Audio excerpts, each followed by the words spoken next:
pretty much told me if I believed in God, and I said yes, I did believe in God. And she's like, what makes you think you can't take care of this kid? To me, I don't treat him disabled because I think the more you treat him disabled, they become disabled. Hey everyone, thanks for tuning in to the 7th episode of Chat and Meaning Podcast, a podcast about catching up, having good conversations during this pandemic, and giving advice or two as well. Today, as you can see or hear, we are not doing this podcast from Zoom today, but we are at Star City Studio and Ohm Gallery, a beautifully locally owned studio with high-end, quality plus, talented engineers who can help make your music come to life and so much more. She's here to chat, laugh, have a good conversation, and talk about how she's been coping during this pandemic. Becky, thanks for joining me. How do you feel? Nervous? Don't be nervous. It's like a conversation just between us, but they're not here, okay? Okay. So straight to it, a little background about us. We have known each other for about 17 years since high school. We are definitely Selena Quintanilla fangirls. You want to sing? I'm just kidding. Oh, wait. So, how is it possible that we are still friends? Like, after 17 years? I guess. Why is it?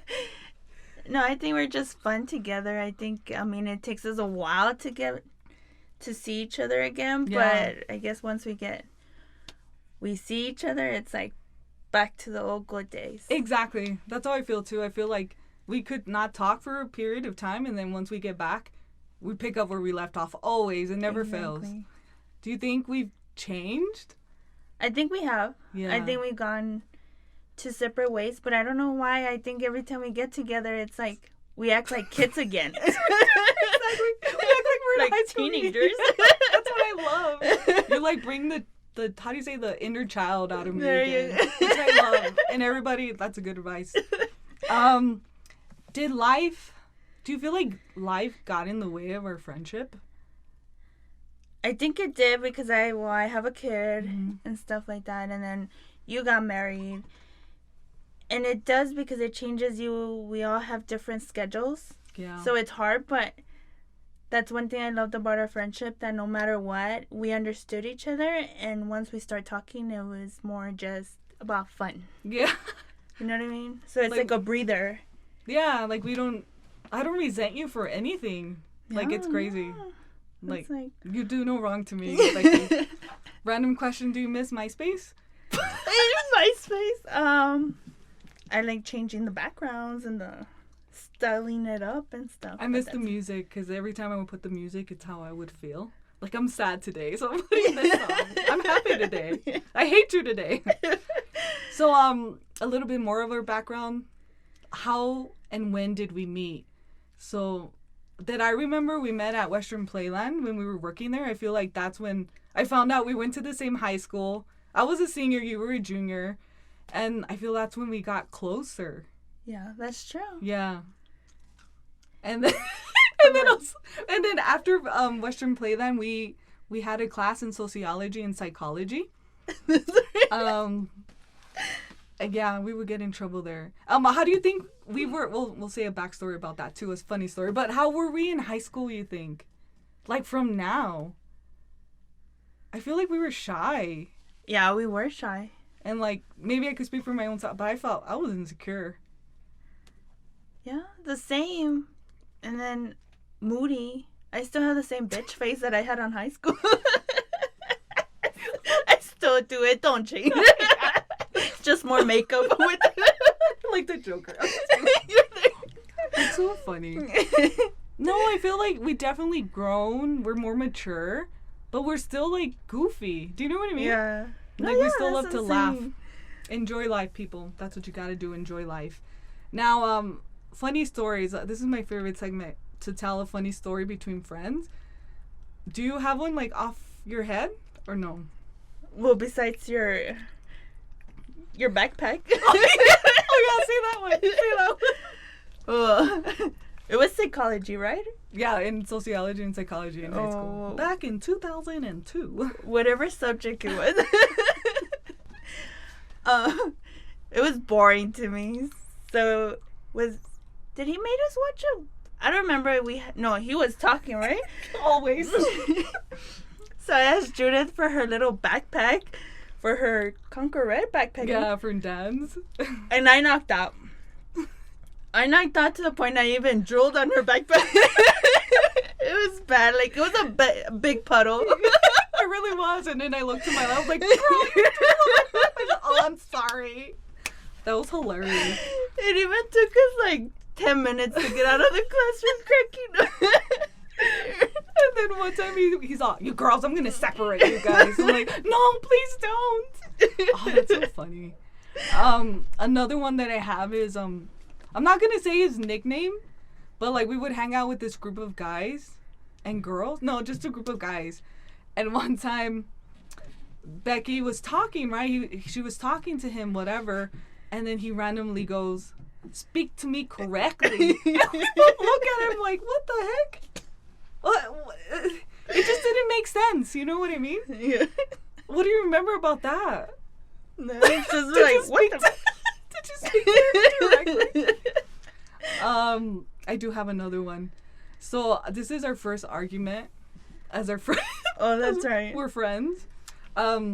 We were going to Studio 69, if anyone remembers, in El Paso, Texas. We used to go a lot to Studio 69. And Becky got mad at me. This was our first fight, I believe. Becky got mad at me. First of all, she was hanging out with some other girl. I was a little jealous, I guess, whatever, because I felt like she was, like, dissing me, I guess, in a way. But anyway, Becky got mad because I didn't go in the car with them. And I didn't realize that. I was like, whatever, now I'll meet you guys there, whatever. And then Becky got mad at me. So then we were in Studio 69, right? And then I meet up with her, and then do you remember this? I do remember. I remember going up to you. No, you went up to me. Yeah, I went up to Becky, and I was like, hey, Becky. And then she literally went, don't touch me. I don't even know what you said, but you were so pissed at me. I was like, girl, I didn't do nothing. I was PMSing. I was going through those. Do you remember that? I do remember, but I don't know why. It's because I didn't go with you. Yeah, it's okay. so. We're still friends. She didn't break us up. You guys broke up.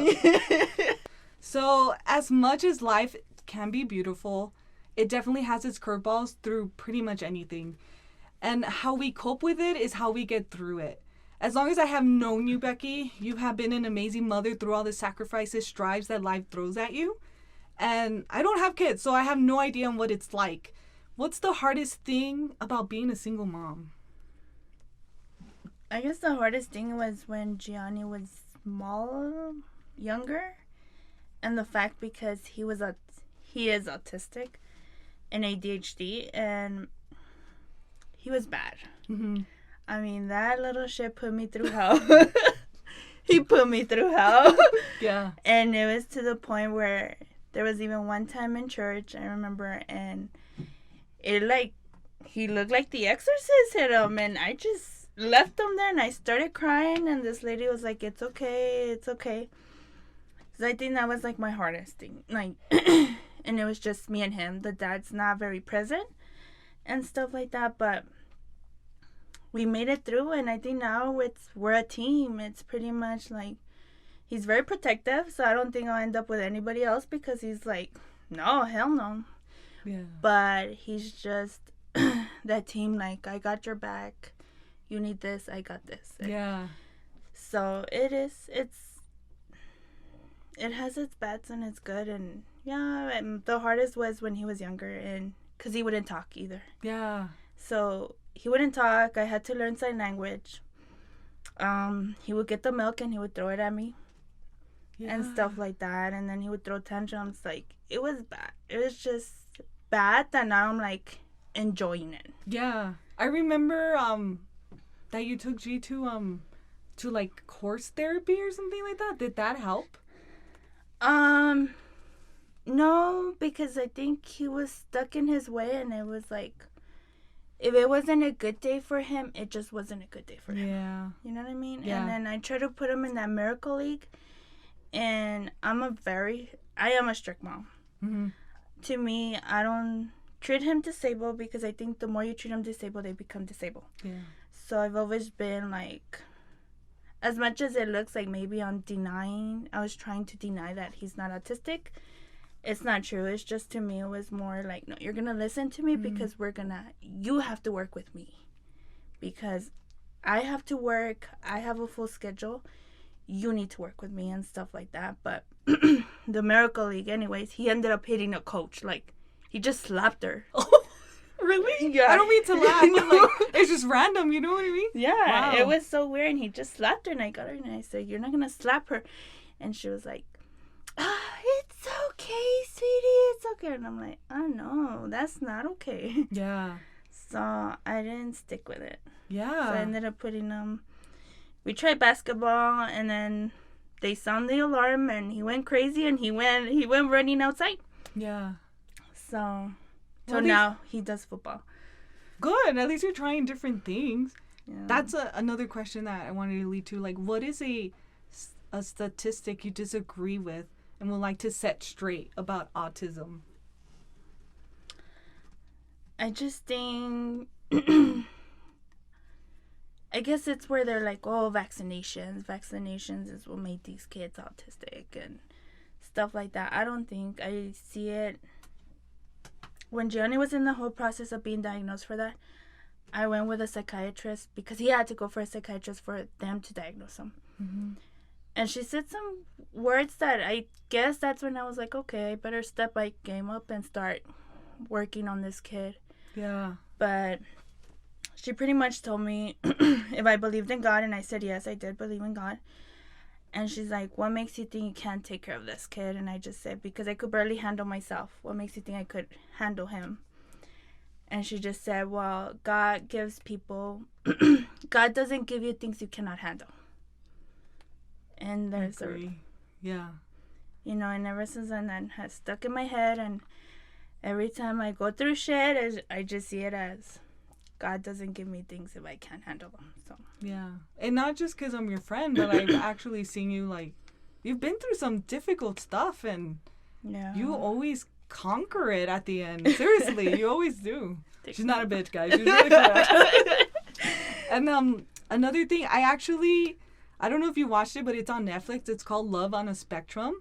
And I watched it with an open, like, it made it opened my eyes to so much more. Like, it made me see, like, what autistic people go through, but it's all in a different spectrum, and it made me understand it more. And also, like, it brought the inner kid in me again, like, to enjoy life. Like, don't take things so seriously, like, the way autistic people do, you know what I mean? Yeah, exactly. And I think more with them, it's, what is it? It's be you. Yes, be you. Be different. You know, we're stuck in this thing that we want to be like Kim Kardashian, and we don't realize what Kim has to go through with her struggles, but we just see the beauty in it, and we all show that beauty because we don't want to show the bad. Yeah. And stuff like that. And with autism, there's no filter. Mm-hmm. And stuff like that. And I've learned that with my son, and I always tell him, just be you. Yeah. You know, screw the rest. One way or another, that person that is meant to fit in with your life will fit in. That's so true. I love that. Yeah. Who cares what other people think, really? And be you. Don't change for anybody. Exactly. Have you seen that show, though? Love on a Spectrum on Netflix? I've never seen it. It's so good.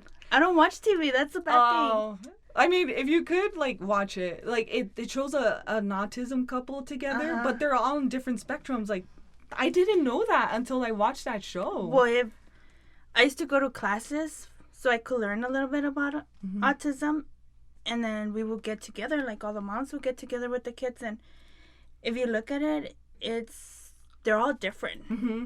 Yeah. You know, if one's good at art, one is good in math, one is good at something, they're just all different. You cannot say, oh, well, they're autistic, because you don't really know. Yeah. And stuff like that. So it's crazy. There's a girl on there that said, they interview them too, and she's all like, yeah, like, even though I'm autistic, they know they're on a spectrum. Like, I'm on a spectrum, and I may not act like everyone else, and I may be socially awkward, but, like, don't treat me like, how are you doing today? Like, don't treat me like that. I still understand you, you know? Like, it was one of the girls on there that said that. I was like, you're right. Like, you are totally, like, normal. You know what I mean? Exactly. Like, yeah.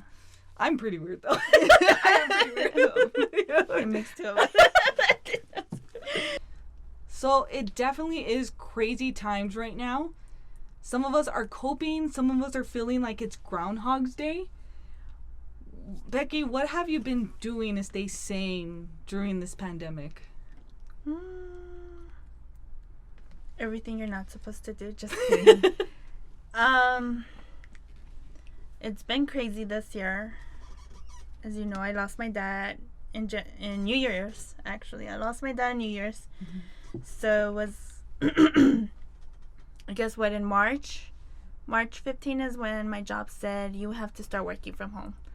So that made me throw a tantrum because I didn't want to work from home. I didn't want to be home. I tried avoiding being home because I didn't want to see reality. I didn't want to see that my dad was no longer there. So I did go through like a depression mode in March. Mm-hmm. March and April.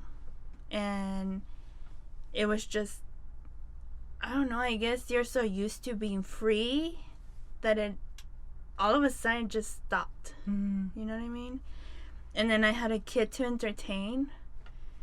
So that was even hard for me not to be able to, hey, let's just go do this and stuff like that. So we did, well, not to the point where we got off, but it was more like, you know what, let's go for a cruise. Let's go for a long cruise, whatever, and then come back and do stuff here. But I guess it's just like, I guess a positive thing that I've seen is we're all in this together. Mm-hmm. And if I can't stay positive, then that affects him. Yeah. If he's not positive, it's like a whole domino effect kind of thing and stuff like that. And the way I see it is we still have a purpose, and that's why we're still here. Yeah. And stuff. Does it scare me? It does and it doesn't, because if it's gonna hit you, it's gonna hit you. It's on God's term, pretty much. Yeah. That's how I see it. So to stay positive, it's just putting God in this whole thing. Yes, I definitely agree with that. I mean, it may feel like God is not here, but he's definitely working, guys. Come on. Like, he definitely is working. And I mean, you don't have to be positive all the time. Do you know what I mean? Like, it's okay to break down. If you're struggling because it's Groundhog's Day, like, it's fine to cry, to break down. Yeah, I think I've learned that, and I think I've seen that because as much as, like, Instagram, I think I stay away from Instagram and Facebook sometimes because it's more just like, oh, I'm just going to post the good stuff. Exactly. I'm just going to post my Gucci even though it's struggling with the credit card. But the one I got in downtown. There you go. The Hoochie instead of Gucci. But I don't know. It's just laugh works a lot. Mm-hmm. And stuff like that. And it's sad to say, but I haven't laughed in a while, I guess, because of just everything that it's like.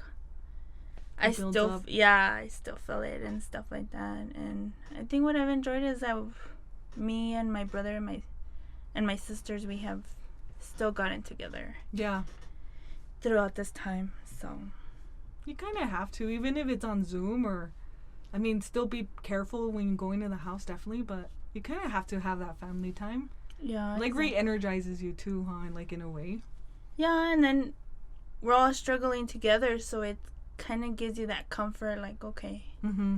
You know what I mean? I gotta be strong for him. I gotta be strong for them. Yeah.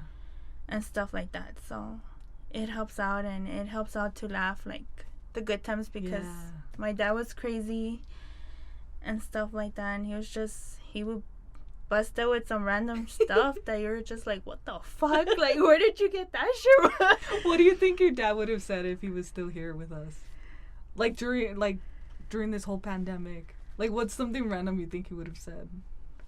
Honestly, it's the whole the water thing. Uh-huh. He would be, I fucking told you guys not to get addicted to those fucking water bottles. Because he would get mad at us, because I would tell him, why did you buy that ugly water? Well, drink from the faucet. It's just water. Water is water. Yeah. And I'm like, no, go buy like the Dasani or something, the Aquafina one. He's fucking water is water. Yeah. He's I want to see that the day that we're poor and we can't afford it, that you're drinking from the faucet. And you know, at one point we had to drink from the faucet because everybody was taking the whole fucking water bottle. Oh yeah, true that. Yeah. Honestly, like the faucet water reminds me like of the manguera, the holes. Yeah, when I was little and I would play outside and I would just like drink water from the manguera. That's true. Yeah. But have you seen Down to Earth with Zac Efron? No, oh god, it's on Netflix, but they talk about water. And in one episode they go to a restaurant and like every water is kind of different. Like some has more minerals or whatever, but I want to do that. I would do that with you. We should do that together. Okay. That would be so much fun. Sounds good. But we could go to LA. I don't know. Whatever. Have you done during this pandemic that you thought you would never do before? This? This. Totally this. Not have 2 cameras in. I do see you making cake. I see you that's right. I make cake. Yeah. I make cakes now. Like, what got you into making cakes, Just? I started watching Les do makeup. Leslie from here. She's from El Paso, Texas. She's from El Paso, Texas. And just the way she would do it just looked so relaxing. So I was like, oh shit, I'm going to do that so it could relax me. Yeah. And not going to lie, at first it would fucking stress me out because I'm like, this ain't stressful. This is not relaxing, I mean. And no, now it's like nothing. It's like, yay. And You're then all live. I make my own Becky YouTube do makeup live. Yeah, whatever she does live, Facebook live. There you go. Yeah, Facebook live and stuff like that. So now I do like making cake, and I like it more because everybody's like, "Oh my god, these are delicious!" So even more, I'm like, "Fuck it, I'll bake more." Not only delicious, they look pretty. To be honest with you, really, they look like shit. Like a unicorn bomb, man. I don't know. I mean, for you to post them, I mean, I feel like you're proud of them. You know what I mean? I just posted because I'm like, fuck it. Is that all you've been doing? Like the cakes? Yeah. How about TikTok? You down? I don't know about that. No? Gianni's down. Down, G? No? Okay. Okay. He did the Esperancita one with my niece. Really? I gotta see that. That's cool. Yeah, he did the Esperancita one, which it looked funny because how he mumbles. I mumble too, G. It's all good. Any advice you want to give to those struggling during this pandemic? I guess pretty much just hold on. I mean, you're not alone, like I said. I forgot that quote and I was going to get it because it's from P.S. I Love You. Have you ever seen that movie?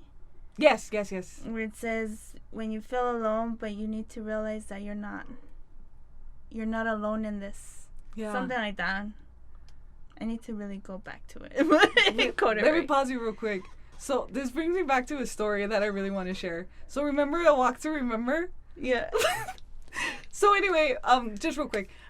Becky quoted something from A Walk to Remember to one of our friends. And then later that night, we went to go watch A Walk to Remember. And our friend was all, did you just tell me that? That's what it reminded me of. That's all I wanted to say. That's right. I forgot about that. Like, did you just thought? Oh, yeah. I gotta remember. Yeah. I know that bitch stole my life. Sorry, I just wanted to say that. I forgot about that. Oh my god. Oh, so fun. A lot of good times. But yeah, so P.S. I Love You, that quote. Yeah, and it's a really nice story. You gotta watch it. Yeah. But that quote stays on me too because it's pretty much like we all feel alone at one point, but we're not because there's always somebody else struggling the same as you are. And I think that's why I was willing to do this, was because maybe what I'm going through, others are going through, and they feel more, okay, well, I'm just as worse as that bitch, but no. But I got this. Just kidding. No, yeah, and that's the whole point of this is to, like, during this pandemic, like, everyone struggles differently, and, like, to have advice and how they could cope with it, and, like, yeah, girl, you're tough. You are tough. And I feel like God has blessed you a lot to like make it this far. You know what I mean? Life is hard. It really is. Yeah, it is. And I just think about others, that others have had it worse. You know what I mean? Yeah. I've been pretty lucky. I have a good family and stuff like that. I think that's what helps. Definitely. It's my family, so. Definitely. Anything else you want to say? No, I'm good. All right. So thank you so much, Becky, for joining me today on Chattin' Mini Podcast. And also thank you, Star City Studio, for having us today. Please click that subscribe button and catch up on the previous episodes of Chat Mini Podcast. Catch you all next time. Say bye with me, Becky. Bye. Where?